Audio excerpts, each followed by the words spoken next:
Olá pessoal, sejam bem-vindos ao canal Entre Linhas. É o momento de nós explorarmos os assuntos que estão nas entrelinhas da lição da Escola Sabatina. Estamos estudando aqui, como vocês veem no slide, Estações da Família, a quarta lição, como lidar com a solidão. E como nós vamos ver nessa semana, o autor traz aqui vários aspectos da solidão. O solteiro que vive com a solidão, nós temos o companheirismo, a falta de companheirismo, ou quando você tem esse privilégio, quando o casamento acaba, o problema de você ficar solteiro depois de já ter tido um casamento, e morte e solidão, e por último, espiritualmente solteiro, que é o caso das pessoas que vêm à igreja, mas infelizmente o seu cônjuge não vem, não quer seguir o caminho a Cristo. Nós vamos pegar aqui, como de costume, os textos da semana. O Ricardo preparou aqui os slides dos textos da semana. Vamos explorar esses textos, estudar o contexto judaico de cada texto e também vamos trazer aqui alguns comentários de Ellen White sobre cada tema, ok? Então fiquem ligados, chamamos a vinheta aí.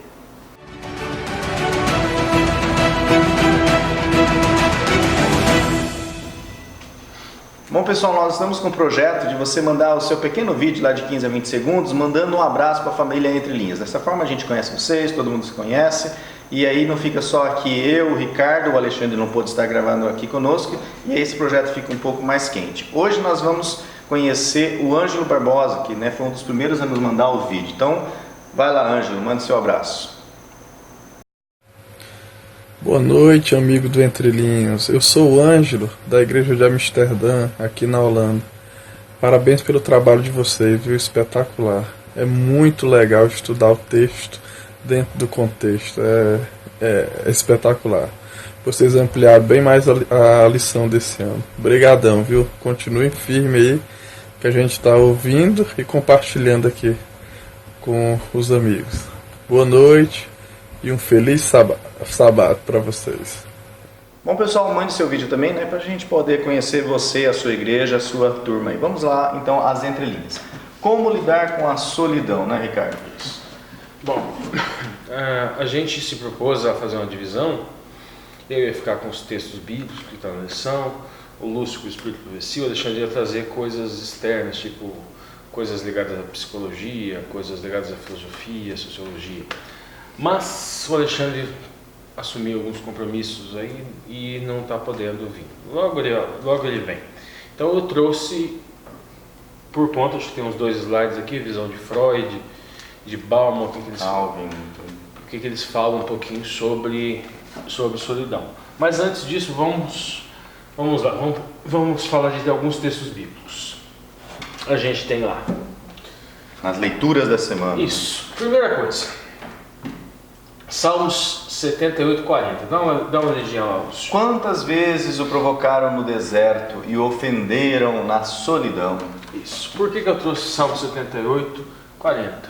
Para a gente analisar, obviamente, solidão. Os termos, dentro do contexto hebraico. Essa é a essência do nosso canal. Exatamente. Então veja bem, gente. Esse termo está muito associado com deserto. Nós vamos ver aqui. Veja bem, olha, quantas vezes provocaram no deserto? Do que está falando aqui? Está falando de Israel, quando Israel abandona o paganismo, o do egípcio, e vai para o deserto. Aquele período de intimidade de Israel com Deus deveria ser um período de alegria. Entretanto, não era um período de provocações e ofensas. Eles sentiam falta do Egito, do paganismo egípcio. Tá, mas vamos analisar então agora um pouquinho das palavras aqui. Veja bem. Aqui a primeira palavra aqui no deserto, Vamidebar. Eu separei o elemento prefixal aqui, é Midebar, que significa deserto, dito, conversa ou desolação. Vocês percebem aqui que essa palavra ela carrega uma conotação de dito, de conversa, ou seja, por quê? Porque era um local próprio aonde Deus conversou com o seu povo. Então veja bem, é um lugar de solidão sob um certo ponto de vista, digamos assim, um ponto de vista não espiritual. Quando Cristo ele está se preparando para passar pela chamada paixão de Cristo, morrer na cruz, ele se afasta e ele vai para onde? Ele vai para o deserto, para a solidão, entre aspas, do deserto. Só que essa solidão do deserto era uma maneira dele se fortalecer. Lá ele não gastava energia com elementos que pudessem interferir, não elementos ruins, não. Sim, mas coisas cotidianos, né? Ele ficava focado em comunhão com Deus. E este povo no deserto deveria ter aproveitado esse período no deserto para buscar essa comunhão, para buscar esse dito, esta conversa. Veja bem, o Devarim é justamente esse sentido de as palavras, que é o Deuteronômio, que depois do deserto vieram as palavras, o Davar, as palavras do Senhor. Nós vamos depois falar da Ketubá, que tem uma relação, essas palavras do Senhor também, elas configuraram um contrato de casamento. Mas tudo bem. Agora a outra palavra aqui, ó, solidão. Agora anotem. Aqui, ó.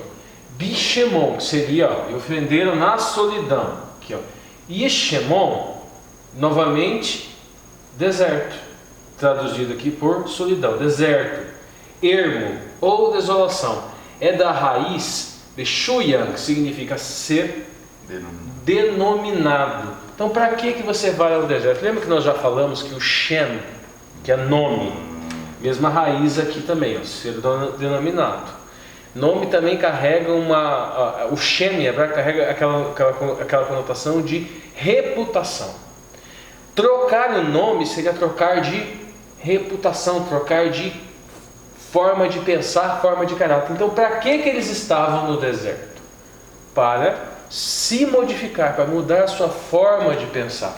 Para serem denominados novamente. Então, eles escutariam os ditos, a conversa, ou seja, na solidão, entre aspas, eles escutariam a voz do Senhor e mudariam a sua reputação, a sua forma de pensar. Então, a solidão, sob esse ponto de vista bíblico, na verdade, ela não é algo propriamente pejorativo.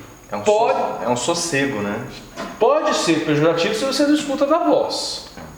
A voz do Senhor que está clamando lá no deserto. Se você não escuta os ditos, o Aseret Debrot, que são as palavras do Eterno. Se você não escuta as palavras, acaba sendo pejorativo. Aquele povo que estava lá, que não escutava as palavras, eles morreram. Moisés, no entanto, chegou até as portas da terra prometida. Exatamente. Agora vamos analisar a pictografia aqui desse nome. Do Shin. Exatamente. Ele é composto por um Yud. Então veja bem, qual seria a função, vamos dizer assim, desta solidão? Veja bem, o Yud na pictografia hebraica é um braço, uma mão, um trabalho, um feito. Só lembrando, nós estamos aqui, os slides estão pequenos, mas esses slides estão na descrição do vídeo, aqui no link do Google Drive. Esse é o Yud. Veja aqui, nós temos o desenho do Yud, aqui o desenho de um braço. Este povo no deserto, obviamente, eles tinham que fazer algo. E eles tinham também no deserto uma mão que os tirou do Egito. E uma mão que os protegia no deserto. Então veja bem, aqui o Yud. Agora, Shin, comer, consumir ou destruir. No deserto, o que você está fazendo? Você está se alimentando desses ditos, desta conversa com o Eterno. E você vai se destruindo. Você vai destruindo o seu eu. Você se alimenta, você consome da palavra, você destrói o seu eu. Agora aqui o Men é a letra, aqui nós temos uma água, o desenho de uma água, ou o caos, símbolo de purificação. Então essa solidão no deserto também, símbolo de purificação. E o Nun, que é a letra da semente do peixe, uma atividade ou a letra da vida, o peixe, o desenvolvimento da semente, o nadar do peixe traz essa conotação para essa letra de um renascimento. Ou seja, após a purificação, um renascimento. Então, a solidão propriamente aqui nesse contexto não é algo negativo. E nem necessariamente, sob o ponto de vista espiritual, é solidão. Porque Deus está lá no deserto a falar com aqueles que estão dispostos a ouvir. E a gente até vai ver isso a mais, né? Agora, Gênesis 2:18. Pode ler isso. E disse o Senhor Deus: não é bom que o homem esteja só. Far-lhe-ei uma adjutora que esteja como diante dele. E aí, né, só lendo aqui o 22, e da costela que o Senhor Deus tomou do homem, formou uma mulher e trouxe a Adão. Perfeito. Vamos lá, vamos entender algumas coisinhas aqui. Primeiro essa expressão aqui, ó, levador, né? Vamos lá. Essa expressão é levad, significa só, sozinho, à parte ou em separado. Ela compartilha a raiz de badad, que significa separar, isolar, segregar ou estar separado. Agora note o seguinte aqui, ó. Não é bom que o homem esteja só. Mas note que a palavra só, sozinho, à parte, é da mesma raiz de separado, isolado, segregar ou estar separado. Esta é uma palavra, vamos ver, o povo. Quando o povo separava alguém do arraial, se utilizava essa palavra aqui, ó, badad. Então, nesse sentido, a impressão é que Adão, sem a sua adjuntora, é como se estivesse segregado do povo. E, de certa forma, não há sociedade, ela é no mínimo composta de dois. Não é possível uma sociedade de uma pessoa só. Então, é como se ele estivesse... o pior tipo de castigo é você ser abandonado pelo seu povo, você ficar sozinho. Agora no caso aqui, foi feita uma adjuntora ou uma ajudadora. Vamos notar aqui que o hebraico tem várias conotações, e geralmente uma palavra ela carrega muitas conotações, daí você precisa ficar juntando elas para você entender todo o significado dela. Mas na hora de traduzir, você não tem como achar uma palavra da língua portuguesa e jogar aqui perfeitamente, adjuntora, ajudadora, não vai ser perfeito. Vamos dar uma... Ezer significa ajuda. Então, poderia ser traduzido por ajudadora? Poderia. Auxílio, auxiliadora. Algumas traduções, inclusive, trazem uma auxiliadora. Aí fica uma coisa assim, meio de subserviência, coisa e tal. Mas vamos continuar então, para ver se é assim. Socorro, então uma socorrista. Auxiliar, uma auxiliadora ou uma assistente. Então veja bem, essa ajuda, esse auxílio, esse socorro, este auxílio, essa assistência, todas essas conotações, você não vai achar uma única palavra em língua portuguesa para você jogar ali. Mas o Ezer é tudo isto. Assim, sob essa ótica, veja bem, imagina um Adão segregado, é como alguém sem povo. E esta mulher, Deus colocou ela na vida de Adão para lhe trazer socorro. Veja que palavra forte aqui. Não carrega nenhum tipo de conotação de subserviência. Ou de hierarquia, né? Ou de hierarquia, exatamente. Um outro detalhe. Agora aqui, vamos seguir aqui. E da costela, e daí a expressão lá é cela, que significa costela, realmente. Anatomia, o lado. Veja bem, pé, ala, o franco de edifício, mas pode significar também fracasso ou calamidade. Veja bem, e da costela. Poeticamente, nós poderíamos dizer que fracassa quem está só. Isso.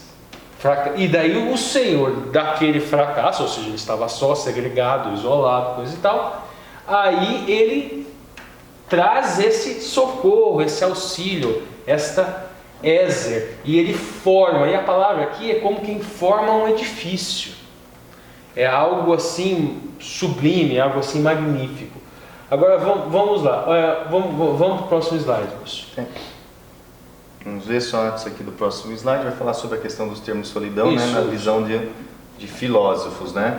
Nós vamos ter aqui Martin Heidegger e Freud, né, que nós vamos trazer aqui. Basicamente ele diz assim, o filósofo alemão Martin Heidegger diz assim: afirma em ser e tempo que estar, que é a obra dele, né, Estar só é a condição original de todo ser humano, que cada um de nós é só no mundo.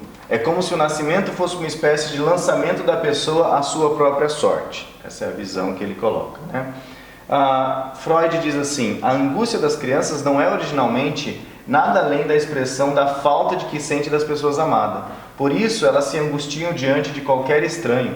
Temem a escuridão porque nesta não vem a pessoa amada e se deixam acalmar quando podem segurar-lhe a mão na obscuridade.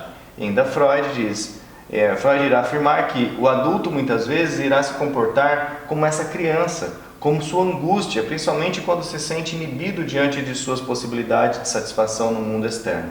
Dessa forma, esse adulto começa a sentir medo tão logo fica sozinho, ou seja, sem uma pessoa de cujo amor se acredite seguro e a querer aplacar esse medo através das medidas mais queris.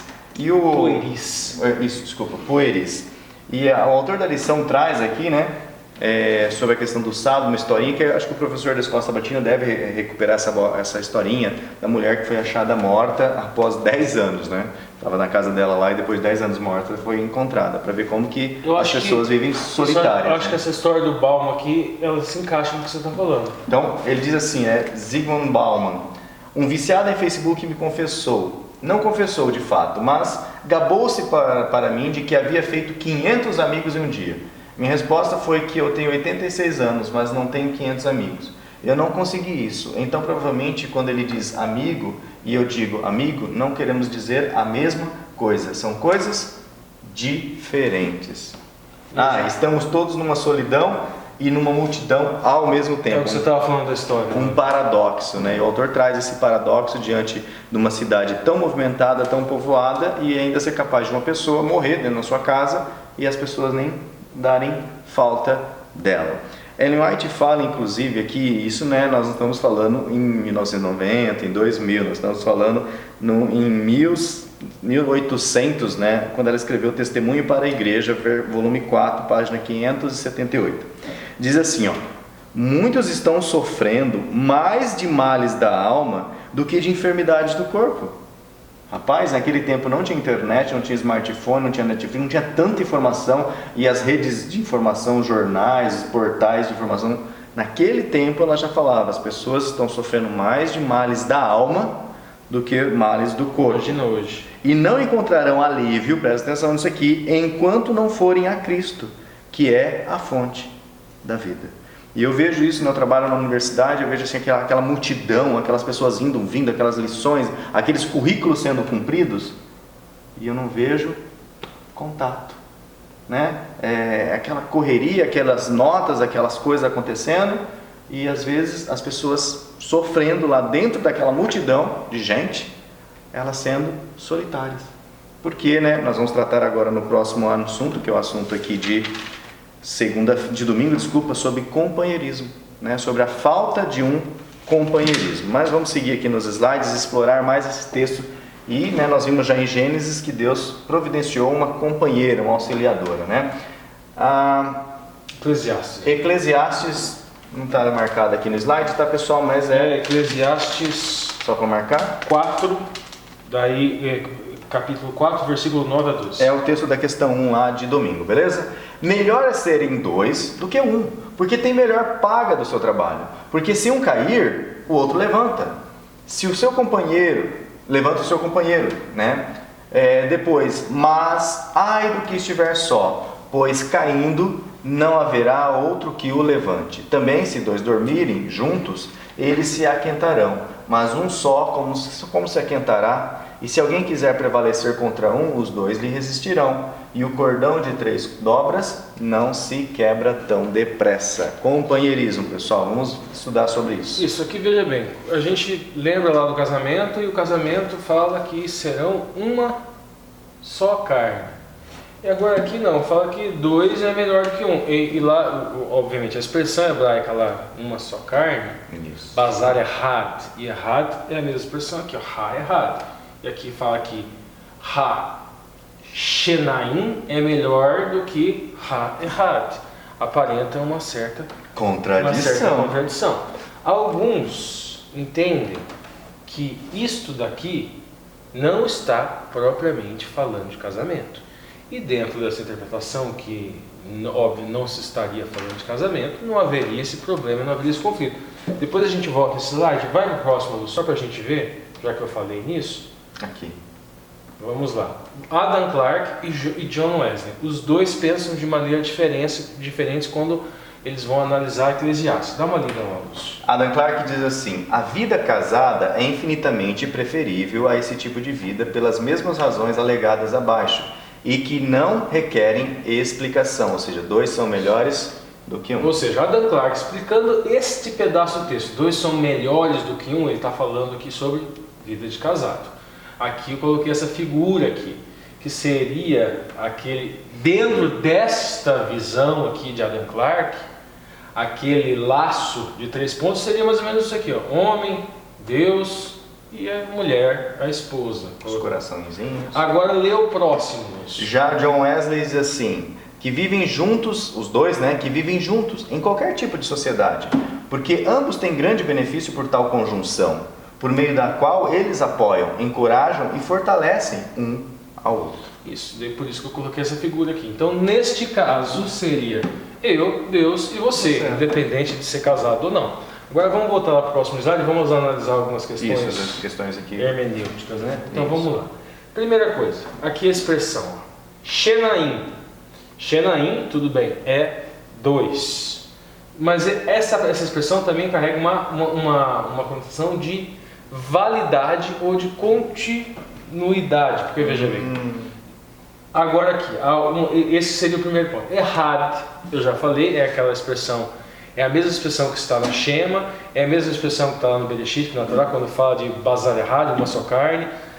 A Shema é Shem Israel, Adonai Elohenu Adonai Errad, ouça Israel, nosso Deus é um, ou nosso Deus é único. Agora aqui fala que é melhor serem 2 do que um. Por quê?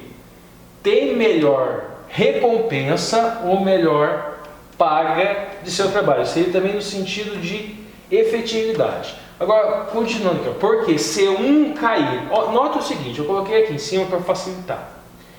E polu também significa morrer em batalha. Então, se um cair, notem aí como aquela interpretação de que é uma sociedade que não está propriamente falando de casamento. Sim. A imagem de 2 em batalhas lutando para defender o povo de Deus, no caso, o povo de Israel. Esposo e esposa, né? Note, o outro levanta. Mas veja bem, Yaquim significa cumprir, realiza ou executar. Então veja bem, se um morre em batalha, o outro continua a missão, o outro executa. Veja bem, executa, no caso, a missão dos dois, vamos dizer assim. Daí optaram por o seu companheiro. Então, e levanta o seu companheiro. Isso, e levanta o seu companheiro. Você ou tropeça. executa a missão do seu companheiro. Ou ajuda, socorre, alguma coisa assim. Agora, a expressão hebraica aqui, ó. Companheiro. Haverho, seria o haver. Seria amigo, camarada, companheiro, colega ou aliado. Novamente traz carrega aquela conotação de sociedade, né? De sociedade que não estaria propriamente sendo aplicado exclusivamente ao casamento. Óbvio que o casamento é uma sociedade. É uma sociedade, é um companheirismo, é uma parceria. Sociedade conjugal. É uma amizade, camaradagem, companheiro, colega. É tudo isso também, né? Sim, mas poderia, o texto não se mas poderia ter utilizado, se fosse exclusivamente ao casamento, poderia ter utilizado de outras expressões. Também, se os dois dormirem. Mas tem lá dois amigos dormindo juntos, né? Mas vamos lá. Essa expressão aqui, ó. Shekev, separei aqui menos. Aqui, shakav significa deixar-se, descansar, dormir, coabitar, copular, aqui seria obviamente o marido e a mulher, ou ficar doente. Então veja bem, se um ficar doente, eles se aquentarão, mas se for só um, como se aquentará? Agora, a gente continuar aqui, veja bem, eu vou fazer uma análise pictográfica para a gente entender a questão aqui do companheirismo. Vou pegar essa expressão aqui, ó, companheiro, o Haver. Ela se escreve com het, está aqui o het, aqui tem um portão. Então note, podemos fazer essa aplicação do companheirismo. Ó, het é a parede da tenda, é o que cerca, é o que traz separação, é a parede que protege. Então veja bem, na pictografia da palavra do companheiro traz uma conotação de proteção. Então companheirismo é proteger. Você pode perceber isso no texto aqui, essa noção de proteção.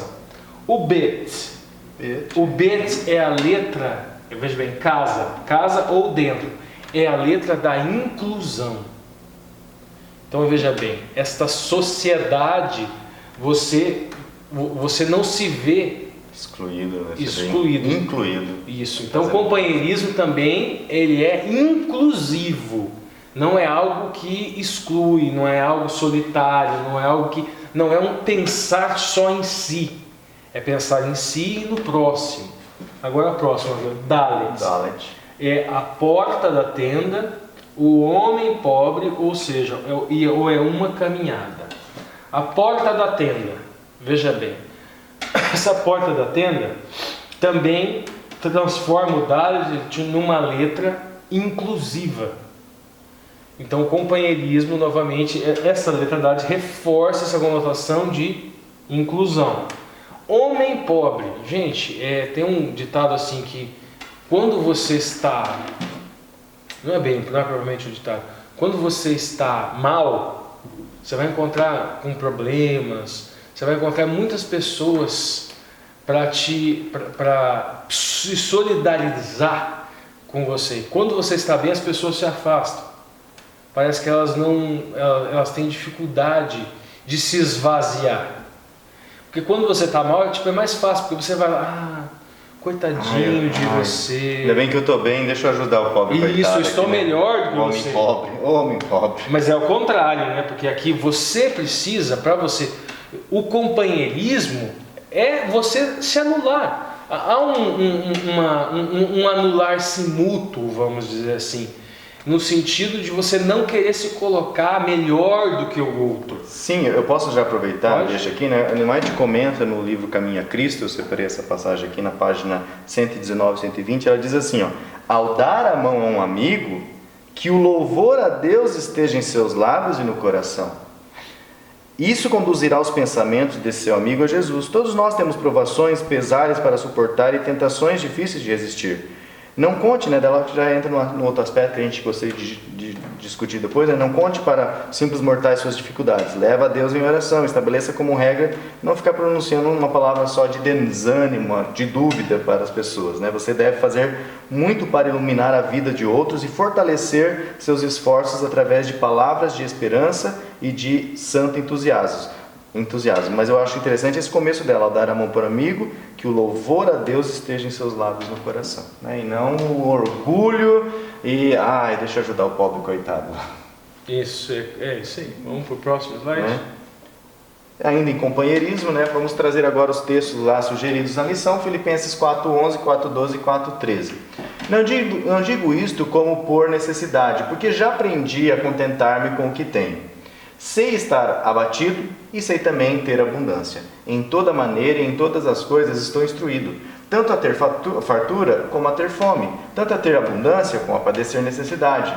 Todas as coisas posso em Cristo que me fortalece. Como as pessoas usam esse texto, 4:13, né, fora do contexto, liga a TV de madrugada, e todas as coisas posso em Cristo que me fortalece. Os dois versos anteriores aqui já estão falando, né, momentos de fartura, momentos de necessidade, né? Momentos de você ficar aprendi a contentar-me com o que tenho. Com o que tenho. Quem quiser na classe pode fazer o link com o Salmo 23. Hashem Roi Loessar. Ou seja, o Senhor é meu pastor e nada me faltará. É uma tradução equivocada. Porque Hashem Roi Loessar nada nele. Eu tenho tudo nele. Nada mais eu vou sentir vontade. Sou completo estando no Exatamente. pasto, né? O Senhor é meu pasto, né? Isso. O roi, ele pode ser traduzido por pastor ou por pasto. É mais ou menos assim. Adonai, né? Ou seja, o Eterno, Yud, Rei, Vav, Rei. É o tetragrama sagrado que está lá. Yahweh, Roi, Loessá. Vamos dizer assim. Se Deus é meu guia e meu alimento, eu não sinto falta de nada. Olha, que interpretação totalmente diferente do que a gente vê em algumas então, madrugadas, né, da vida. Então o Salmo 23, essa primeira parte do Salmo 23 é isso. Legal. Se eu tenho Adonai, Yahweh, Hashem, Cristo, né, Yahushua, como meu guia, como meu alimento, nada mais preciso. É mais ou menos isso que o apóstolo Paulo está dizendo aqui. Agora nós vamos no próximo slide. Isso, a gente vai ver sobre os comentários. Isso, nós vamos ver alguns comentários com relação a esses textos. Vai lá. Filipenses 4:11, né? Thomas Coke diz assim. Isso, com relação a esse trechinho, né? Trecho. Não que eu fale em relação ao desejo, né? Nem falo da conta do meu desejo. Ele havia dito a eles, no verso anterior, que se regozijava grandemente no revivamento de seus cuidados por ele. E aqui ele apresenta sua confusão sobre a verdadeira causa de sua alegria, né? Ou seja, sobre os desejos dele. Eu sei tanto como ser humilhado, né? Ou seja, para estar em circunstância de necessidade, como o trechinho que Paulo fala, eu sei como abundar. E aí Thomas Coke diz, para ter uma abundância. A mentira tinha sido em circunstâncias em que ele tinha um suprimento amplo para todas as suas necessidades e sabia o que era ter o suficiente. Requer tanta graça para manter o coração certo na prosperidade como na adversidade, e talvez ainda mais. A adversidade por si só faz algo para manter a mente em um estado correto. A prosperidade não faz nada. Albert Barnes comenta sobre esse trecho, né? E John Calvin, o Calvino diz assim no versinho 13 aqui, eu posso fazer todas as coisas em Cristo. Isso, sobre esse trecho ele vai explicar. Como ele se gabava de coisas que eram muito grandes, a fim de que isso não pode ser atribuído ao orgulho ou fornecer outros com ocasião de ostentação tola, acrescenta, que é por Cristo que ele é dotado dessa fortaleza. Posso fazer todas as coisas, diz ele, mas é em Cristo, não pelo meu próprio poder, pois é Cristo que me fornece essa força. Portanto, inferimos que Cristo não será menos forte e invencível em nós também, se conscientes de nossa própria fraqueza, confiarmos apenas em seu poder. Quando ele diz todas as coisas, ele quer dizer apenas as coisas que pertencem ao seu chamado. Isso é interessante, né, pessoal? Vamos divulgar isso no meio evangélico. E aí nós vamos falar agora, na lição aqui de segunda-feira, sobre a vida de solteiro. E o autor vem trazendo, né, sobre a discussão entre, né, tem algum mal em ser solteiro, né? Às vezes você sendo solteiro, você tem mais facilidades. E ele usa umas palavras até fortes na lição, né? Ele fala assim que às vezes você não se coloca diante de amargura, diante de situações, né? Depois a Ellen White comenta aqui em alguns textos dela. E aí nós vamos ver. Aqui o autor da lição, na pergunta 3, ele vai trazer referência de 1 Coríntios 7, 25 a 34. Tá aqui o texto. Isso. O Lúcio vai dar uma lida geral e depois ele vai trazer o comentário dos autores, dos filósofos e pensadores, dos teólogos do passado. Diz assim, né, já 1 Coríntios 7, 25. Ora, quantas virgens não tem mandamento do Senhor? Dou, porém, o meu parecer, como quem tem alcançado a misericórdia do Senhor para ser fiel. Tenho, pois, por bom, por causa da instante necessidade, que é bom para o homem estar assim, né? Virgem, solteiro. Estás ligado à mulher? Não busques separar-te. Estás livre de mulher? Não busques mulher. Ixi, agora, hein, Ricardo? Vamos ver, né? Mas se te casares, não pecas. E se a virgem se casar, não peca. Não é pecado, né? Nem você casar, nem a virgem se casar. Todavia, os tais terão tribulações, terão opressões, aflições penosas na carne. E eu quereria poupar-vos dessas coisas naquele período. Isto, porém, vos digo, irmãos, que o tempo se abrevia. O que resta é que também os que têm mulheres sejam como se as não tivessem. E os que choram como se não chorassem. E os que folgam como se não folgassem. E os que compram como se não possuíssem. E os que usam deste mundo como se dele não abusassem. Porque a aparência deste mundo passa. E bem quisera eu que estivesseis sem cuidado. O solteiro cuida das coisas do Senhor, em como há de agradar ao Senhor. Mas o que é casado cuida das coisas do mundo, da sua casa, né? Em como há de agradar à sua esposa. Há diferença entre a mulher casada e a virgem. A solteira cuida das coisas do Senhor para ser pura, santa, tanto no corpo como no espírito. Porém, a casada cuida das coisas do mundo, em como há de agradar ao seu marido. Eita, textinho controverso esse, né? Se a gente isolar ele fora do contexto... Trouxemos 2 comentários, depois nós vamos falar um pouco sobre dar os nossos pareceres, né? Joseph Benson, ou Benson, né, diz assim, em 1 Coríntios, sobre esse trecho completo. Agora sobre as virgens. A palavra grega, né, virgens... É partenoi. Isso. Virgens traduzidas denota pessoas de ambos os sexos, que nunca se casaram. Para Elsner, depois de Suídas, né, nos diz... Isso daqui é um léxico, é o nome de um léxico grego, tá? Esse autor, ele cita esse erudito sobre a cultura grega. Continua. Nos diz que os homens eram chamados de virgens. Partenoi de novo. Isso. Bem como as mulheres. Então, virgem é tanto para homem como para mulher, dos quais Apocalipse 14:4 é um exemplo indiscutível. Estes são os que não se contaminaram com a mulher, porque são virgem. Estes homens que não se contaminaram com a mulher. Segundo Joseph Benson, estaria se referindo a homens e mulheres. Agora, um acréscimo aqui de Albert Barnes, que o Lúcio vai ler, né, Lúcio? Não é sobre virgens. Ele já fala isso, né? Isso inicia o terceiro. Assunto sobre o qual a opinião de Paulo parece ter sido perguntada pela igreja em Coríntio. Se era apropriado que eles que tinham filhas solteiras ou alas deveriam entregá-los em casamento. A razão pela qual essa questão foi proposta pode ter sido a de que muitos na igreja de Corinto eram os defensores do celibato, e isso talvez por 2 motivos. O primeiro, alguns podem ter suposto que no estado atual das coisas, perseguições, provações a que os cristãos estavam sendo expostos, né, seria aconselhável que um homem que tivesse filhas solteiras ou almas deveriam mantê-los longe dos cuidados adicionais e ensaios aos quais eles seriam expostos com uma família, né? Que seria, acho que, as dificuldades. Ok, agora eu vou ler aqui a segunda parte, né? No slide, eu vou pegar aqui. Alguns podem já ter sido defensores do celibato e defenderam que esse estado era mais favorável à piedade e deveria ser o preferido. Sabe-se que essa opinião teve uma prevalência precoce e deu origem ao estabelecimento de sociedades de fraternidade na Igreja Papal, uma opinião de que em toda parte tem sido acompanhada de licenciosidade e corrupção. Não é improvável que tenha havido defensores dessa opinião mesmo na Igreja de Coríntio, e era bom, portanto, que a autoridade de um apóstolo fosse empregada para saciar e honrar a união matrimonial. Bom, gente, o que a gente pode falar aqui também, se o apóstolo Paulo, o que ele era? Uma entrelinha que a gente pode trazer. Ele era solteiro, ele não era solteiro. Assim, base escriturística que possa nos indicar se o apóstolo Paulo ele era solteiro ou se ele não era solteiro, ela não existe. Então vocês vão encontrar na rede, na internet, opiniões diversas. Existe aquela que defende o seguinte: o apóstolo Paulo era um purushim, era um fariseu, e do Sinedrim, e como fariseu ele respeitava a cultura do seu povo, e na cultura do seu povo, para fazer parte do Sinedrim, precisava ser casado. Então entendem muitos que o apóstolo Paulo era casado e que esta mulher, antes de sua conversão, veio a falecer. Outros entendem que ele foi abandonado após a sua conversão pela sua mulher.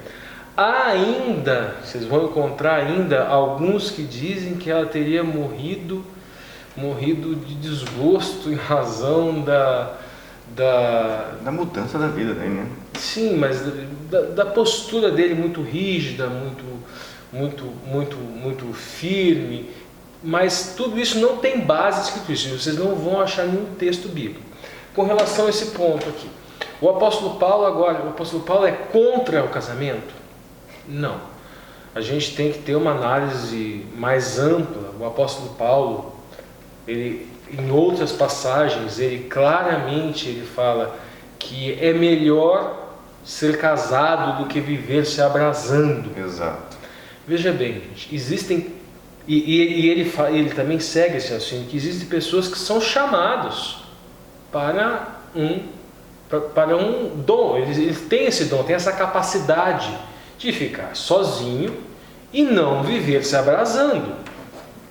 Essas pessoas que têm essa capacidade podem tranquilamente exercer o celibato, não é proibido o celibato. Porque a pessoa já tem esse dom, como você falou, é um dom, né? Sim, mas é que tá. Precisa ter esse, não ter esse chamado sob o ponto de vista escatológico, espiritual, não, mas a pessoa precisa ser quimicamente dotada. Exatamente. Isso. Quimicamente dotada. De capacidade de viver sozinha e de não ficar subindo pelas paredes, que seria no caso abrasar-se, né? Seria no caso se abrasar, exatamente. E também imagina uma vida dessa pessoa, né, que não posso me abrasar então, mas não adianta, a carne dela está querendo, como que ela vai ficar uma luta interna tremenda dentro? E não significa que ela vai se perder ou que ela vai ser. Exato, esse é o ponto, né? Ou que ela vai ser um servo de Deus de segunda classe por causa disso. Afinal de contas, também há uma mitzvah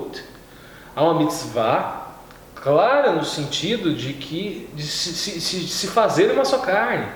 O bazar errado, né, o varão deixa o seu pai e a sua mãe e ele encontra uma varoa e sejam ambos uma só carne. Eu gosto de usar a analogia assim, se você tem dom para tocar piano, né, e às vezes você se sente amargurado tocando, sei lá, violino, então toca o piano, fica feliz tocando piano. E às vezes você tem dom para tocar violino, então toca violino. Acho que o que Paulo está falando assim, isso aqui é melhor talvez tocar isso aqui nesse momento. Ellen White comenta aqui, né, trazendo aqui um pouco de Ellen White, fala sobre testemunhos sobre conduta sexual, adultério e divórcio, né, no livro, página 251. Ela fala que, como nos dias de Noé, um dos sinais dessa época é a paixão por casamentos insensatos e apressados. Ela fala. Satanás se acha envolvido nisso. Se Paulo foi capaz de permanecer solteiro e recomendou o mesmo aos outros, de modo que os demais pudessem pertencer inteiramente ao Senhor, por que não fazer os mesmos aqueles que poderiam ser totalmente dele e desejam certificar-se de evitar cuidados, provas e amarga angústia tão frequentemente experimentada pelos que escolhem um casamento? Ela coloca, né, que assim, a gente está comentando, né, você é casado, você tem filhos, você se preocupa com seus filhos, imagina você conceber você perder seus filhos, né, e todas as dificuldades que Paulo fala sobre o casamento aqui. Avançando em outra obra dela aqui, Para Conhecê-lo, Meditação Matinal de 1965, né, um ano aí após a fundação e da formalização da igreja, ela diz assim na Meditação Matinal, sobre o texto de João 14:18: amemos a Deus supremamente, não permitindo que nenhuma influência se interponha entre nós e o nosso Deus. Temos de dar atenção à luz que Deus permitiu brilhasse em nosso caminho. Devemos mostrar perante todo o céu que apreciamos cada raio de luz que recebemos. Devemos refletir sobre outros essa luz. Somos responsáveis a Deus por nossa influência. Mesmo que sejamos obrigados a ficar aparentemente sozinhos, não estamos sós, pois Cristo está conosco para nos animar, nos fortalecer e nos abençoar. Ele se acha familiarizado com todo o desejo de nosso coração, com cada propósito de nossa vida. Diz ele: não vos deixareis órfãos, voltarei para vós. E ela continua, Deus é a nossa força, e falando sobre a questão que a vontade de Deus é que a gente mantenha-se subjugado a Ele, e não às tristezas desse mundo, né? É o que Paulo já está falando aí, que aprendeu a ser feliz em todas as situações. Avançando agora então para a lição de terça-feira, quando um casamento acaba, e aí é uma situação que tem se tornado cada vez mais frequente na nossa sociedade, né? Uma vez que as pessoas estão, né, admitindo isso como uma possibilidade. Nós vamos falar um pouquinho sobre o casamento, sobre a ótica judaica. Existe, obviamente, o casamento, ele tem uma fase de escolha, nós já falamos, o shidduch, fase de escolha, onde existe o pai, ele escolhe, a gente tem o exemplo de Abraão, que ele escolheu, mandou um shalia, mandou um enviado, um apóstolo, mandou Eliezer buscar aquela esposa. Ela tinha liberdade de escolha, podia optar por aceitar ou não aceitar e ser esposa de Isaac. Depois dessa fase de escolha vem a fase do Kiddushin. Aí já existe uma feitura de uma ketubá, um contrato de casamento. Na própria ketubá, onde há os direitos e obrigações, já existe a previsão do divórcio, que no caso, quando o casamento acaba. O normal do casamento acabar é pela morte, mas existia a possibilidade na Torá da separação, a possibilidade do divórcio, que chamavam Guet. Esta possibilidade a gente encontra, lê lá dos Mateus 18, 8. Né, falando até, o próprio Jesus disse... Fazendo uma referência à Torá. Moisés, né, por causa da dureza de vossos corações, vos permitiu repudiar vossas mulheres. Mas, ao princípio, não foi assim. Isso, ou seja, não era plano de Deus o divórcio.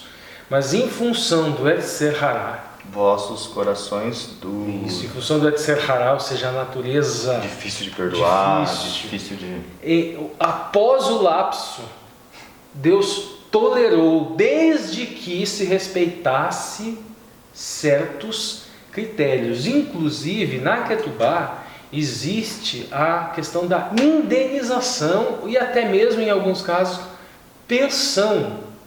E outra, o homem não poderia, hoje principalmente, se tiver esses direitos e obrigações, dentro desses direitos e obrigações, o homem não poderia repudiar sem que tivesse uma justificativa. Não só justificativa, mas se separar sem uma causa, vamos dizer, que seja adultério ou seja qual for, sem que a mulher quisesse. E sem a devida indenização ou pensão, ou seja, o devido cuidado. Suporte, exatamente. Então existia toda uma estrutura para que ela não ficasse completamente desamparada. Exato. Agora tem um outro ponto aqui com relação às duas escolas. Aqui, Zugot é no sentido, imagine duas meias, o par. E aqui fala de duas escolas, o Zugot Hillel e o Zugot Shammai. Hillel seria a escola, Hillel seria uma escola que ela era uma escola mais flexível, mais liberal, mais moderna. O Hillel que deu origem, ele tinha uma frase muito interessante. Amor, o grande mandamento seria o amor ao próximo, o resto é enunciado. E a escola Shammai era uma escola mais do rigor das mitzvot, dos mandamentos, né, da mitzvah. Então era mais legalista, mais da letra, vamos dizer assim. Ou seja, enfocava mais o lado da misericórdia, o lado do amor ao próximo, do chesed, compaixão, benignidade, e o outro mais da mitzvah, do comportamento correto.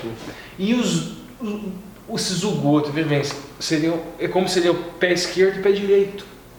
Pé esquerdo, pé direito. Para você andar, você precisa dos dois. Interessante, para se equilibrar, né? Exatamente. Entendemos nós que Cristo, ele necessariamente não se opunha a uma ou a outra, mas de certa forma ele veio justamente para harmonizar lei, a mitzvah, e chesed, graça, compaixão, que está na lei Torá enquanto instrução. Na Torá está lá, gente, todos os mandamentos, todas as mitzvahs, mandamento positivo, mandamento negativo, mas também está lá o cordeirinho, que também era lei, também era mitzvah, você tinha que levar o cordeirinho, fazer o sacrifício expiatório. Graça. Mas tudo isso faz parte. Lei e graça não é dicotômica. Não existe essa estrutura dicotômica na Torá. Elas se harmonizam, elas se completam. E Cristo personifica toda esta harmonização. Mas vamos lá, o Lúcio vai dar uma lida aqui com relação ao divórcio, com relação a essas duas escolas que Ellicott traz quando ele fala deste verso, Mateus 18:8. Quando ele fala especificamente, Moisés, por causa da dureza do seu coração. Ellicott explica, vai lá, Lúcio. A força da resposta reside na substituição enfatizada de sofrido por comandado. Os escribas da escola de Hillel quase transformou o divórcio em um dever, mesmo quando não havia fundamento para isso, mas incompatibilidade de temperamento ou outra falha menor, como se fosse Deuteronômio 24:1. havia ordenado a pedido do divórcio nesses casos. 2. Nos terrenos atribuídos para permissão, a posição do Nosso Senhor na controvérsia entre as duas escolas era análoga àquela em que aqueles que são verdadeiros ao mesmo tempo em princípios e fatos raramente se encontram. Ele concordou, como vimos, com o ideal do casamento mantido pelos seguidores de Shammai, né, que ele fala no princípio, não foi assim. Ele aceitou como uma interpretação legítima da lei a dos seguidores de Hilo, mas ele proclamou com uma autoridade maior que a de Moisés que sua legislação sobre este ponto era um passo atrás quando comparada à lei primária da natureza que tinha sido desde o início, e apenas um passo em frente porque as pessoas haviam caído em um estado ainda mais baixo, no qual a observância da lei superior era praticamente impossível. Mas quanto à possibilidade de divórcio, a esposa teria sido vítima da tirania do marido, e a lei que tem que lidar com os fatos foi obrigada a escolher o mínimo de 2 males. 2 consequências importantes, será óbvio, decorrem do raciocínio assim aplicado: que a dureza do coração que fez essa concessão necessária pode ser admitida como pelo menos uma explicação parcial de qualquer outra coisa na lei de Moisés, que nos atinge como se desviando do padrão da justiça eterna incorporada na lei de Cristo, como a tolerância da poligamia, da escravidão e a severidade do castigo por aparentes falhas triviais. Outro aspecto, que o princípio é de uma aplicação mais ampla do que a instância específica, e que quando uma nação que se chama de cristão se afundou tão baixo quanto a exibir a dureza do coração de judeus ou pagãos, também pode ser forçada uma legislação favorável sobre o Estado, mesmo quando as igrejas afirmam o seu testemunho da verdade superior. Interessante que ele coloca isso, ou seja, algumas coisas são permitidas, mas vamos lembrar das leis superiores. Nesse ponto a gente concorda com ele que ele coloca no mesmo barco, ou seja, no mesmo cesto, divórcio, poligamia, escravidão e certas severidades de castigos, como sendo não algo propriamente ordenado, original, mas algo tolerado por Deus. Deus tolerou esse tipo de prática em função do Yetzer Hará, ou seja, da formação má que veio depois do lapso, depois do Éden, depois do pecado. Como não há como neutralizar totalmente isso antes da glorificação, então se tolerou esse tipo de prática, mas se colocou freios, se colocou limites. Para que não virasse festa também, Para que não virasse uma desgraça completa também. Não gostei muito dessa, deixa eu experimentar outra. Essa também não gostei, deixa eu experimentar outra. Daí ia virar uma bagunça, beleza? É isso aí, quando o casamento acaba. Tem uma anotação aqui que eu fiz sobre a questão do desejado de todas as nações, antes da gente passar para a lição de quarta-feira. Ellen White fala, bem interessante, fala assim: o que são prontos a acusar os outros, e zelosos a os levar à justiça, são frequentemente em sua própria vida mais culpados do que aqueles que eles acusam. Os homens aborrecem o pecador, ao passo que amam o pecado. Olha o que ela está falando lá em Desejar Todas as Nações, página 189. Cristo aborrece o pecado, mas ama o pecador. Será esse o espírito de todos quantos seguem. O amor cristão é tardio em censurar, pronto a perceber o arrependimento, pronto a perdoar, a animar, a pôr o transviado na vereda da santidade e a nela firmar-lhe os pés. Então, Ellen White fala sobre o perdão em seu ato de perdoar a mulher que havia pecado, adulterado, animá-la a viver uma vida melhor. Ou seja, esse é o espírito que a gente tem que ter. O espírito sempre de resgate e, à medida do possível, colocar o princípio. E olha qual era o princípio. O princípio é permitido? Tem as exceções? Tem exceções. Por causa disso, a gente vai viver usando as exceções? Então, gente, tem um outro ponto aqui também que eu gostaria de falar, o seguinte: veja bem, é muito comum as pessoas virem de outras denominações, segundo, terceiro casamento. Sim, é uma sociedade heterogênea, Isso, esses requisitos, vamos supor, a pessoa ela diz, ela casou e ela, eu não sirvo para isso. Não há nenhuma das justificativas para a separação encontrada. Morte, adultério, não, ela simplesmente vê que ela não tem condições de casamento. E ela tenta um segundo casamento, tenta o outro, tudo bem, até aí ela se converte. No terceiro casamento. Aí ela vai estudar essa cultura hebraica, esses textos bíblicos, e ela vai ficar pensando assim: nossa, será que eu tenho que me separar deste marido e voltar para o primeiro?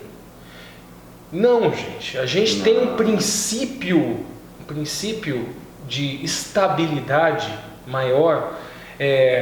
Os sofrimentos, os traumas já passaram.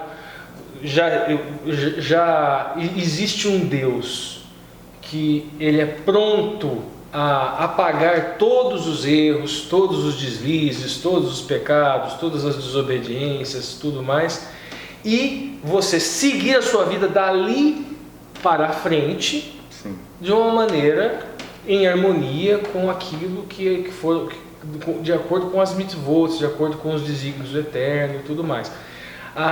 O princípio maior é amor ao próximo. Exato. Está casada, terceiro, quarto casamento, se mantenha casada. Porque escatologicamente, né, ela casou com Cristo recentemente. Então a Cristo não está traindo os princípios que ela está aprendendo, né? Isso causa até eu estou lembrando assim de situações desconfortáveis, porque às vezes, né, como é o coração humano, né? Às vezes uma pessoa que está lá no terceiro, quarto casamento, aí vem e vem para a igreja, e recebe todo o apoio da igreja, a gente recebe e começa a fazer parte da igreja. Aí às vezes tem um outro irmão que às vezes teve algum problema, algumas questões, e aí esse irmão foi disciplinado pela igreja, e esse irmão não pode, né, participar, fazer tudo. Então às vezes cria uma situação, e aí você comenta, você baseia assim, suas teorias, e aí fica assim, aí os caras falam assim, né? Mas aquela mulher já é o terceiro marido, não sei o quê. Eu estava no meu primeiro marido só porque eu fiz uma coisinha, agora eu não posso estar lá, né? E gera uma situação bastante desconfortável. Muitas vezes eu sinto as pessoas passarem por isso.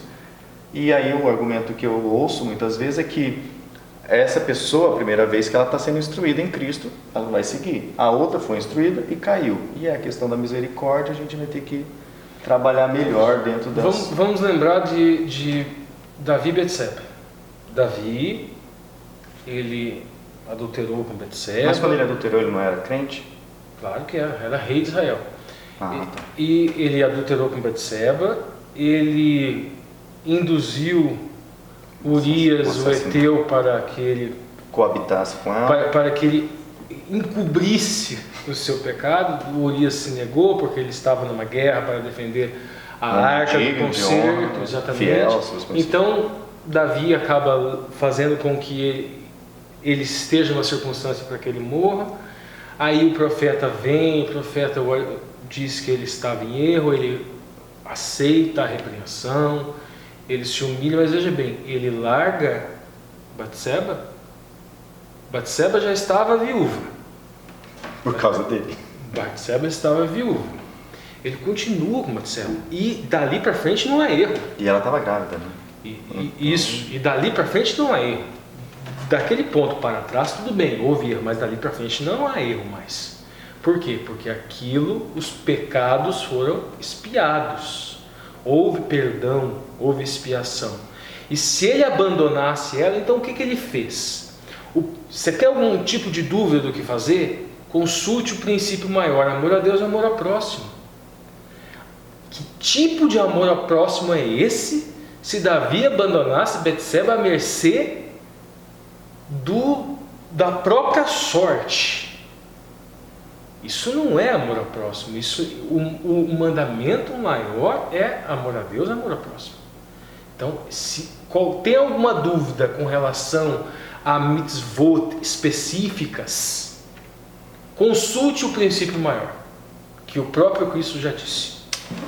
Legal, pessoal, eu já avancei aqui para o slide, para a lição de terça-feira, que diz assim, quarta-feira: morte e solidão. E aí o autor vem trazendo sobre o momento em que nós nos sentimos sozinhos diante de uma perda, ou seja, quando nós perdemos um familiar, alguma coisa. E Gênesis 37, 34 diz: então Jacó rasgou os seus vestidos, pôs saco sobre os seus lombos e lamentou a seu filho por muitos dias, porque para ele esse filho tinha morrido, né? Isso, veja bem, essa expressão ela vem da raiz Yom, que seria dia, mas Yain, e a minha aqui seria um plural, ou seja, dias, mas também anos da vida, ou ano. Então, ela traz uma conotação assim um pouquinho mais forte, não é? Temporal, né? Não foi só, não foi Muitos dias, né? Ah, 1 mês, 2 meses. Não, foi uma coisa. Anos de vida ou ano. Isso. O detalhe aqui, a expressão aqui, ó, Yamin Rabin, é da mesma raiz de Riv, ou Rip, que significa brigar, litigar, pode debater, discutir, pode ter uma conotação de que ele ficou ali muito tempo discutindo. E quem não fica, né? Do porquê, o porquê daquilo. Mas aí não há nenhuma repreensão em função dele ter feito isso. E também vem da raiz Rav, que seria o rabino ou o mestre, aquele que traz a instrução. Ele tentou buscar luz do porquê daquilo.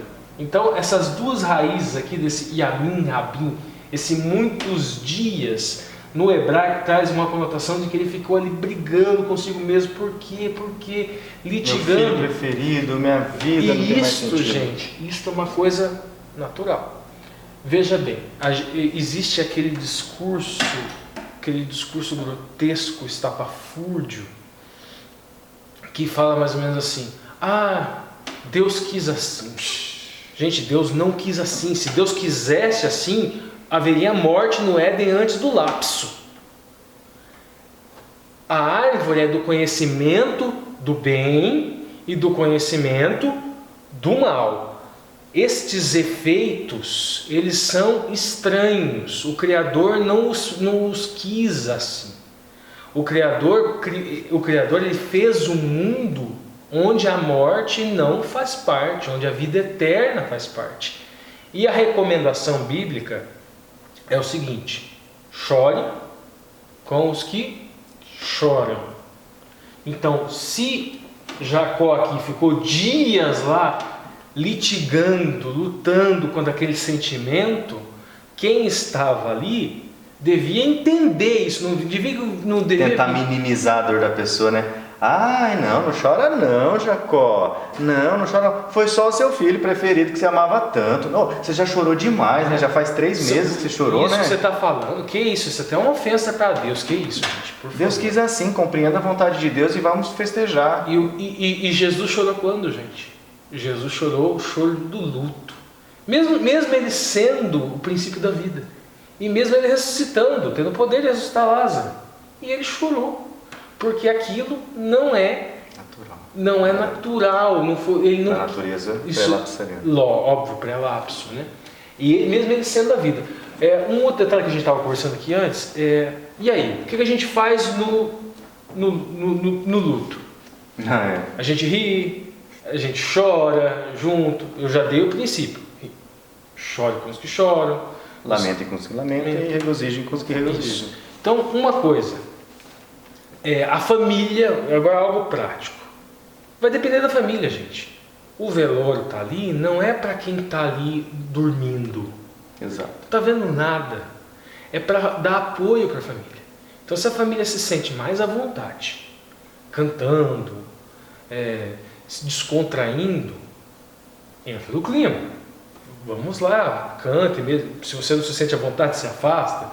Mas se a família se sente mais à vontade com silêncio, ficar lá refletindo, senta do lado e fica quieto. Exatamente, junto, exatamente. Então, o que aquelas pessoas que estão sofrendo aquele luto é que devem ser amparadas, e a forma com a qual elas se sintam mais à vontade é a forma com a qual deve se transcorrer essa cerimônia.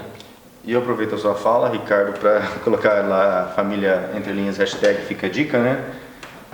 Que muitas vezes no velório você deve, algumas pessoas, né, têm uma prática que eu julgo pessoalmente, uma prática muito desprezível, que é assim: chega no velório e fala assim: ah, ele morreu, do que ele morreu?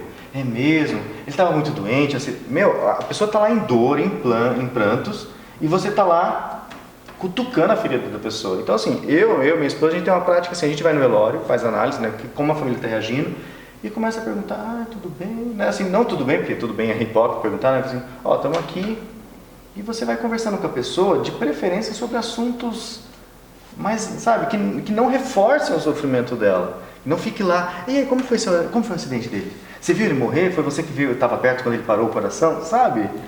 Complicado, pessoal. Então não vamos ser... Agora, Elicote, o que ele fala? Então vamos lá, vamos ler Elicote. Muitos dias, né, ele comentando aqui sobre esse trecho aqui de Gênesis 37 e 34. Jacó lamentou por José, não apenas durante o período habitual, mas tanto tempo quanto para mover os corações daqueles que o haviam prejudicado. Irmãos, né? Por não só as suas filhas, mas todos os seus filhos se levantaram para consolá-lo. Provavelmente, ele teve várias filhas de Lia e as 2 servas, Diná, né, sozinho, tendo sido mencionada pelo nome, porque 2 de seus irmãos perderam o direito de nascença pela crueldade com que eles vingaram de... É isso? Que eles vingaram de errado. Nós aprendemos o tempo e o intenso sofrimento de Jacó foi de Gênesis 45 até, né, suas filhas mencionadas em Gênesis 46. E aí eu acrescento, né, porque essa ajuda de que todos os seus filhos se levantaram para consolar, que consolo hipócrita, né? Porque foram eles que empurraram lá José para o buraco e venderam. E isso porque eles queriam matá-lo, né? Mas tudo bem, não é o tema da lição, não vamos entrar em tantas entrelinhas. Beleza, antes de nós passarmos então para a última lição, né, eu só anotei aqui mensagens escolhidas sobre a questão de morte e solidão. Ellen White comenta assim, ó: que faríamos sem um Salvador na hora que põe à prova a alma? Né, e cada um de nós com certeza teve momentos aí de que a alma estava aflita, que você não tinha chãos sobre os pés, e o que seria de nós se nós não acreditássemos em Deus? Ela diz assim, ó: anjos ministradores estão ao nosso redor, dando-nos a beber da água da vida para refrigerar nossa alma nos momentos finais da vida. Há um compromisso daquele que é a ressurreição e a vida, no sentido de que dormem em Jesus, Cristo levará com ele da sepultura no momento de sua volta. A trombeta soará, os mortos despertarão para a vida, para não mais morrer. Rompeu-lhes a mão eterna, pois não haverá noite na cidade de Deus.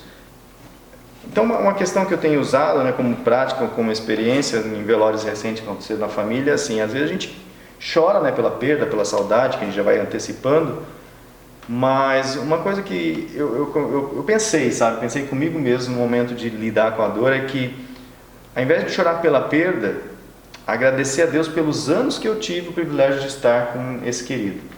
Então isso me ajudou mais a passar aqueles momentos mais difíceis naquele dia, né, que tem toda essa nossa cultura, tem aquela tortura, né, você fica lá um dia e uma noite e outra manhã. Então eu pensei nisso. Então pensa, não sei se servir para você, fica aí um consolo, né, quando você perdeu uma pessoa muito querida, não lamente a perda, né, lamente. Eu tive uma tia-mãe que faleceu com 65 anos, eu falei, nossa, eu estou lamentando porque vou ficar com ela com certeza faleceria daqui uns 20, 30 anos, mas eu tive ela na época por quase 30, 40 anos. Então a gente tem que agradecer até no momento da perda também, tá? Mas sofra a sua dor do jeito que seu coração estiver melhor preparado. E aí nós vamos para a lição de quinta-feira, né, o último slide aqui nosso dessa semana, que fala sobre Isaías 54:5, que é o texto que o autor coloca, que fala sobre o tema de espiritualmente solteiro. O autor vem trazendo sobre a questão de pessoas, né, que se convertem, mas muitas vezes o seu esposo ou sua esposa não se convertem. Então assim, você está espiritualmente solteiro, ou seja, você congrega com a igreja, mas quando se fala da igreja, você está solteiro. Quando se fala socialmente, você tem seu esposo, sua esposa, mas quando está nas obras aí da igreja, você está sozinha, nos cultos, e são situações que eu acho que não são muito alegres, são difíceis. É um casal que não é uma só carne, isso? Seria isso, né? É uma carne da sociedade, mas da igreja não é uma só carne, ou seja, quem instituiu, espiritualmente não é uma só carne. Quem instituiu o casamento foi o Criador, então, né, não estou... Isso. Mas ele fala aqui, né, Isaías 54:5, porque o teu Criador é o teu marido, o Senhor dos exércitos é o seu nome, e o Santo de Israel é o teu Redentor, ele será chamado o Deus de toda a terra. Aqui a gente vê a expressão aqui, ó, voal, seria o Baal, marido, esposo, senhor. Nota aqui, ó, proprietário, dono, amo, cidadão, parceiro, nome de um Deus cananita, tudo bem. Mas por muito tempo a gente vê ainda hoje em algumas culturas, até na nossa cultura, no psicológico às vezes de muitas pessoas, essa coisa de que a esposa é propriedade e de que nesse sentido eu posso fazer o que eu bem entender.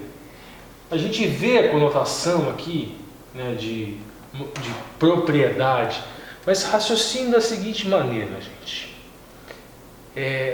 Mesmo na nossa cultura, imagine uma pessoa um rapaz que ele fica lá dos seus 14 até os seus 18 anos de idade, louco para ter uma propriedade, um veículo, um carro conversível.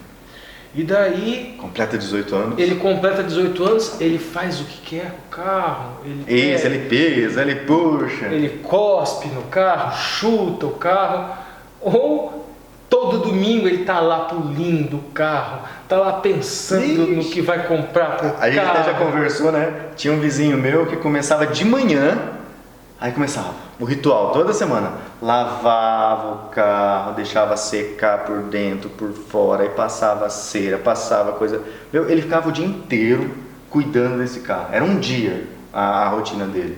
E continua. Então veja bem, o fato de essa palavra trazer essa conotação propriedade, gente, não é pejorativo. Não é pejorativo. Não aquilo que é seu... Não é autoritarismo, né? Não, aquilo que é seu você cuida. Zela. Protege. E embeleza. E você está lá cuidando. Então, não é nesse sentido. Que desvirtuado que é o E existe obviamente que existe aquela analogia escatológica clara do apóstolo Paulo. Ame a sua esposa assim como Cristo amou a igreja. E a esposa ser submissa. Amor e submissão são duas coisas, são duas expressões extremamente com conteúdo sinônimo. Cristo amou a igreja e ele fez o quê? Ele submeteu ela. Deu a vida por ela. Tem submissão maior do que dar a vida. Então não há justificativa para trazer trazer autoritarismo para o casamento. Não, você tem que me obedecer. Não é nesse sentido. Mas tudo bem. Mas a mulher também tem que ter a noção de que ele me ama, obviamente faz tudo por mim, e ela também faz por ele. É uma harmonia, pista, né? É uma pista de mão dupla. De mão dupla. Vai e volta. Então, a fórmula com a qual o apóstolo Paulo encontrou para equilibrar a relação conjugal que estava e está até hoje extremamente deteriorada após o lapso foi: marido ame, mulher seja submissa, utilizando essas expressões que são expressões com um conteúdo equivalente, correspondente, similar. Eu gostaria de acrescentar aqui essa questão do espiritualmente solteiro. Eu vou repetir aqui, gente. Não eu sou espiritualmente solteiro porque eu faço isso, eu faço aquilo outro, meu marido não faz nada. Seja exemplo. Seja, se você é esposa, né? Seja uma visão magnífica para o seu marido sentir vontade de que vocês se tornem espiritualmente casados e ele venha a congregar, ele venha a comunhar, a congregar na igreja. E o detalhe que eu quero trazer aqui, a comunidade, o que a igreja tem com isso? Nesse sentido dessa espiritualidade coletiva, não só a espiritualidade do casal. Deve haver programas na igreja, programas com pessoas encarregadas. Não é só inclusão, fiz a minha parte, coloca uma pessoa lá na frente cumprimentando, dando bilhetinho, pronto, fiz a minha parte. Não é só, vamos cantar uma musiquinha, vamos abraçar lá. Não, gente. Tem que ter um depois do culto. Não é um antes, dar um bilhetinho, tocar uma musiquinha e todo mundo lá aperte a mão da visita. Fala, isso é pouco. Precisa haver inclusão. Precisa haver programas para as crianças. Para estreitar os laços. Exatamente.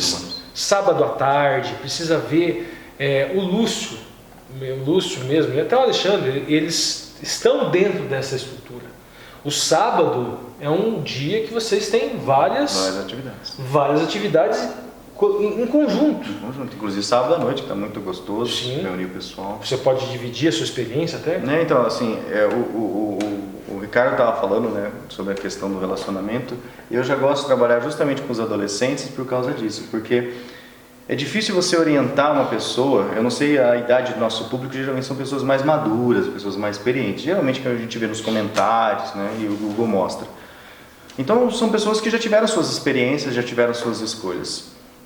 Eu gosto de trabalhar com os adolescentes porque é justamente o momento que a gente pode mais influenciar eles, mais mostrar a palavra e falar assim, faça as escolhas certas, porque viver espiritualmente solteira ou solteiro não é uma experiência boa. Hoje eu me sinto muito feliz pelo fato, né, de que eu posso vir e a minha esposa vem junto. E eu vejo, e ela me apoia. Então assim, eu vejo assim, tem pessoas na igreja que sofrem, e o sofrimento não é muito pequeno, pessoal. Né? Você está lá, tem gente que sai do culto no sábado 11h30, por quê? Porque meio-dia o esposo quer o almoço pronto, e aí ela sai mais cedo. Então assim, tem muitas situações que eu falo, né? Pense antes de casar. Né? Pense antes de se deixar, né, como a Ellen White fala, em casamentos apressados, em casamentos assim que você não pensa, né, vai pelo impulso. Não é por aí, não é, né? A gente tem tratado aqui, a gente falou, né, que é o casal do casamento, né, o canal do casamento. Por quê? Porque fala que o casamento judaico tem todo um processo de escolha, um processo que você ainda tem lá para processar, né, um processo para processar. E na minha experiência, né, aqui, até pegando um pouco dos testemunhos do Ricardo, como foi a juventude, aqui na igreja a gente tem a base dos adolescentes, G48 Team, tem a base dos jovens, e eu vejo assim, eles pedindo, né? Esse sábado deu até aperto no coração, eles pedindo, o que vai ter na igreja hoje à tarde? E aí tinha uma programação, né? E eu falei, vamos para a igreja. E não só a igreja, igrejismo, né? Mas trazer aqui, por exemplo, a gente faz uma macarronada no sábado à noite, e aí traz amigos, e aí realmente é o que eu acho que o Ricardo está falando, né? Se você é espiritualmente solteiro nesse caso, e a igreja provê esse tipo de programa, de acolhimento, às vezes o seu esposo ou sua esposa não cristã, talvez não viria para um culto. Mas você fala assim, vamos para uma janta, para um almoço lá na igreja? Pô, almoço, né? Quem não janta e quem não almoça? E chama o almoço nisso. Assim começa. Né? Os irmãos, né? Claro, os irmãos com espírito, né? De acolhimento, espírito cristão, né? Que a gente já leu aqui Ellen White, quando você se dirige a um amigo, a um irmão, chega perto, conversa com a pessoa e começa a estreitar. E você vê que você tem afinidade com a pessoa. Você trabalha disso? Eu também trabalho. Que legal. E você começa, aí ele começa a ver que cristão não é bicho. Né? Meus amigos, muitos que se converteram, porque eles falavam, eu também, né, era católico, a gente acha que cristão é um bicho. E aí quando você começa a ter contato com os bichos, você vê que os bichos não são tão bichos assim, são pessoas normais, legais, que vivem, mas que tem um princípio, né, que é... Sim, eles comem. Eles comem, eles bebem, né? Se vestem. E aí você quebra a barreira, né? E aí nisso você vai conversando. Então, né, fica a dica aí do Ricardo, que a igreja sempre tem esses programas sociais de acolhimento, né? De inclusão das pessoas. E o detalhe, gente, igreja não é prédio. É comum a gente falar, o Augusto falou, vamos à igreja. Mas igreja não é prédio, igreja são pessoas. Então essa história de que uma igreja que não inclui outras pessoas, igreja que não inclui outras pessoas não é igreja. Porque a igreja, a própria expressão da palavra, ela denota pessoas e não paredes. E não prédio. E nesse sentido, né, fica a dica para vocês, é uma batalha nossa aqui também. Quando você recebe uma visita na sua igreja, não pode passar uma semana sem que ela receba uma visita sua. Eu tenho conversado com amigos que, né, estão vindo na igreja, que vieram, e ele fala, Lúcio, eu cheguei em Campo Mourão, né, ele não era adventista, e ele era de outra religião, e ele foi nessa igreja. E ele inclusive era, né, influente nessa religião dele. Ele chegava na igreja, apresentou o pastor lá da igreja dele. Eu sou tal, estou vindo de Curitiba, tal. Vou te visitar. Ele falou, Lúcio, estou esperando 4 anos a visita do pastor. Não era adventista, tá, pessoal? E aí ele foi na outra igreja, que era a antiga igreja dele. Novamente, eu sou fulano. Fulano, conheço a sua. Olha, o cara conhecia o trabalho dele. Beleza. Ele falou, vai lá em casa para fazer para me conhecer, tudo. Ele falou, Lúcio, estou até hoje esperando. Né? E aí a única visita que ele recebeu foi do pastor Eduardo, né, que é um pastor que esteve aqui em Campo Mourão. Ele foi em Portugal estudar, depois voltou, acho que está em Brasília. E o pastor Eduardo foi visitar ele um dia. e ao visitá-lo, como todo cristão, quer fazer um estudo bíblico? Claro. E hoje ele está na igreja. Então assim, visita, né, como o Ricardo falou, igreja não é aqui, né, não é prédio. Igreja é nas nossas casas, é nas nossas comunidades. Igreja é gente. É gente, pessoal. Que você ame essa mensagem, que você viva, que você respire, que você fique até a 1 da manhã falando dela, gravando vídeo, publicando aí, para que esse mundo realmente sinta-se tocado pelo Espírito de Deus e por essa mensagem que, como nós mostramos aqui, ela é muitas vezes distorcida e distorcida frequentemente. E temos que cuidar porque é uma mentira, né, dita em tantos canais de televisão e tantas vezes, as pessoas vão adotá-la como verdade. E nós temos realmente a verdade. Beleza, pessoal? Não esqueça, né? Tá muito tarde de falar, mas deixe o seu like, isso é muito importante para o canal. Se você não é inscrito, se inscreva no canal, acione seu sininho para verificar se você está recebendo. Fui até o fim. Fui até o fim. É 1 hora e pouquinho de vídeo, um vídeo mais ou menos curto, não chegou nem a 2 horas. Mas hashtag foi até o fim, coloque seus comentários, se engaje no canal, se engaje nos grupos aqui do WhatsApp, tem inclusive vagas no Família Entre Linhas 1. Não sei se quando esse vídeo for ao ar, ainda essas vagas estarão lá. Tem 3 vagas. Né, tinha 3 vagas aí, pessoal. Hoje é dia 18 de abril. Beleza, pessoal? 1 da manhã. Então, nosso abraço. E obrigado aí por assistir e promover essa obra. Tchau, tchau.